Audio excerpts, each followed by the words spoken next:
ನನ್ನೆಲ್ಲ ಪ್ರೀತಿಯ ವೀಕ್ಷಕರಿಗೆ ನಮಸ್ಕಾರ. ಎಷ್ಟೋ ಜನಕ್ಕೆ ಹಲವಾರು ಕಷ್ಟಗಳಿರುತ್ತೆ, ಹೇಳ್ಕೊಳ್ಳೋಕ್ಕೆ ಆಗಲ್ಲ. ಅಂತಹ ಸಂದರ್ಭದಲ್ಲಿ ನೀವು ಮಾಡುವಂತಹ ಸರಳ ಪರಿಹಾರ ಏನು ಅಂತಂದರೆ, ನಿಮ್ಮ ಊರಿನಲ್ಲಿರುವಂತಹ ಶಿವನ ದೇವಸ್ಥಾನ ಆಗಿರ್ಬೋದು, ಅಮ್ಮನವ್ರ ದೇವಸ್ಥಾನ ಆಗಿರ್ಬೋದು, ಗಣಪತಿ ದೇವಸ್ಥಾನ ಆಗಿರ್ಬೋದು, ಇಂಥ ದೇವಸ್ಥಾನಕ್ಕೆ ನೀವೇನು ಮಾಡಬೇಕು ಅಂದರೆ ತೆಂಗಿನಕಾಯಿಯನ್ನು ತೊಗೊಂಡು ಹೋಗಬೇಕು. ತೆಂಗಿನಕಾಯಿ ಜೊತೆಗೆ 2 ಶುದ್ಧವಾದಂತಹ ಮಣ್ಣಿನ ದೀಪವನ್ನು ಖರೀದಿಸಿ ಅದನ್ನು ತೊಗೊಂಡೋಗಿ ಎಳ್ಳೆಣ್ಣೆ ದೀಪವನ್ನು ಹಚ್ಚಬೇಕು. ಹಚ್ಚಿಬಿಟ್ಟು ನೀವೇನು ಮಾಡಬೇಕು, ಒಂದು 3 ಪ್ರದಕ್ಷಿಣೆ ಬರಬೇಕು. ದೀಪವನ್ನು ಒಂದು ಕಡೆ ಇಡಿ, ಯಾವ ಕಾರ್ಯಕ್ಕೆ ಬಂದಿದ್ದೀರಿ ಅಂತ ಹೇಳಿಬಿಟ್ಟು ಆ ತಾಯಿ ಜಗನ್ಮಾತೆಯಲ್ಲಿ ಬೇಡ್ಕೊಳ್ಳಿ, ಅಥವಾ ಶಿವಪ್ಪನ ಹತ್ರ ಬೇಡ್ಕೊಳ್ಳಿ, ಅಥವಾ ಗಣಪತಿ ಹತ್ರ ಬೇಡ್ಕೊಳ್ಳಿ.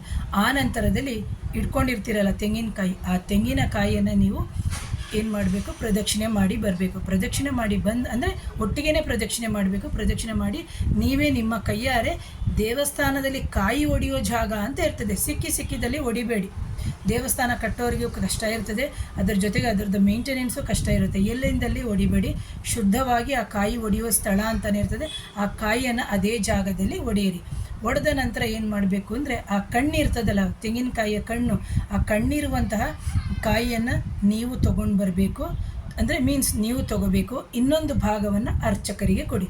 ಆ ನಿಮ್ಮ ಕೋರಿಕೆಯನ್ನು ಆ ಕಣ್ಣಿರುವಂತಹ ಭಾಗಕ್ಕೆ ಹೇಳ್ಕೋಬೇಕು. ಯಾವ ಭಾಗ, ಯಾವ ಕಾರಣಕ್ಕಾಗಿ ನಾನು ಈ ಕ್ಷೇತ್ರಕ್ಕೆ ಬಂದಿದ್ದೀನಿ, ಏನು ಪರಿಹಾರ ಆಗಬೇಕು ಅಂತ. ಆ ನಂತರದಲ್ಲಿ ನಿಮ್ಮ ಸರೌಂಡಿಂಗಿನಲ್ಲೇ ಯಾರಾದರೂ ಹಿರಿಕರು ಇರ್ತಾರೆ, ಆ ಹಿರಿಕರಿಗೆ ನಿಮ್ಮ ಆ ತೆಂಗಿನಕಾಯಿಗೆ 3 ಕಣ್ಣು ಇರ್ತದಲ್ಲ, ಆ 3 ಕಣ್ಣನ್ನು ಅವರ ಕಡೆ ಮುಖ ಮಾಡಿ ದಾನವಾಗಿ ಕೊಡೋದ್ರಿಂದ ಖಂಡಿತವಾಗ್ಲೂ ನಿಮ್ಮ ಎಷ್ಟೋ ದಿನದ ಕಷ್ಟಗಳಿಗೆ ಒಂದು ಪರಿಹಾರಕ್ಕೆ ಮಾರ್ಗ ಆಗುತ್ತೆ.